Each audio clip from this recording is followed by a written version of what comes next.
Hello guys, magandang hapon. Meron lang akong gustong ipakita sa inyo. Dahon ng mahogany.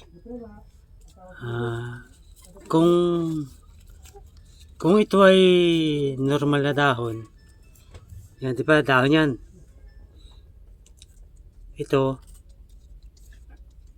meron siyang sangaw. Hindi man yan edited ha. Tunay na dahon yan guys. Oh.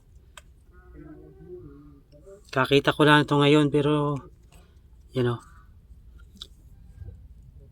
Tanggap ko ito na ito ay normal. Ito. Tanggap ko kung yan ay normal pa yung ganyan. Pero yung isa, hindi na ako naniniwala na normal yun. Yung isa ko nakita. Ito guys oh.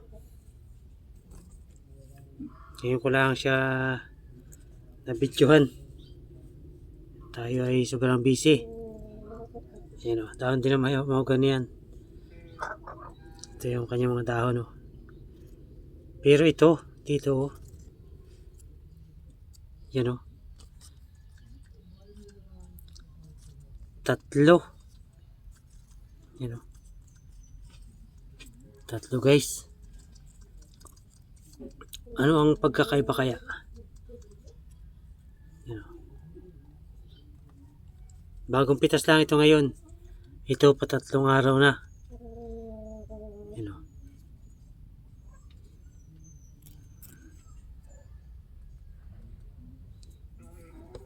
Tingnan nyo yung likod. Yan o. So yan ang likod. Hindi tayo marunong mag-edit ng ganito. Tunay na dahon yan.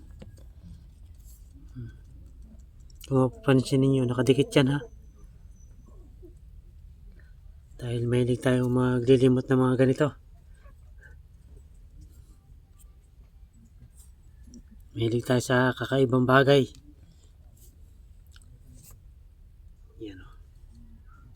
May lawa-lawa pa yan o. Ito ang 3, ere ang 2.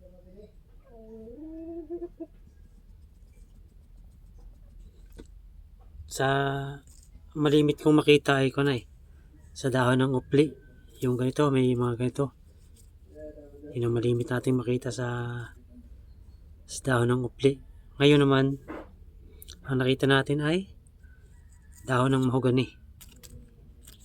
Yan guys oh. Ayan. Tingnan natin yung likod para malinaw sa inyo.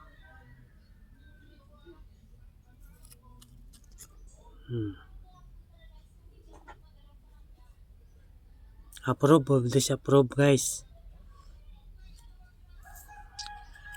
Yan. Mahilig tayo magpupulot ng mga ganitong kakaiba. Like and share na lang guys. Yun ang tangkay nyo. Paki-comment kung saan pwede natin gamitin ito. Kung sa negosyo ba o ano. Kambal-kambal. Kambal-kambal ng ligaya.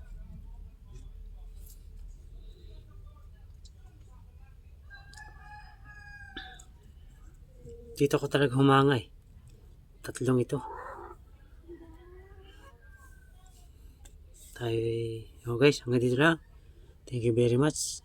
Like, comment, pakishare na rin. Bye-bye.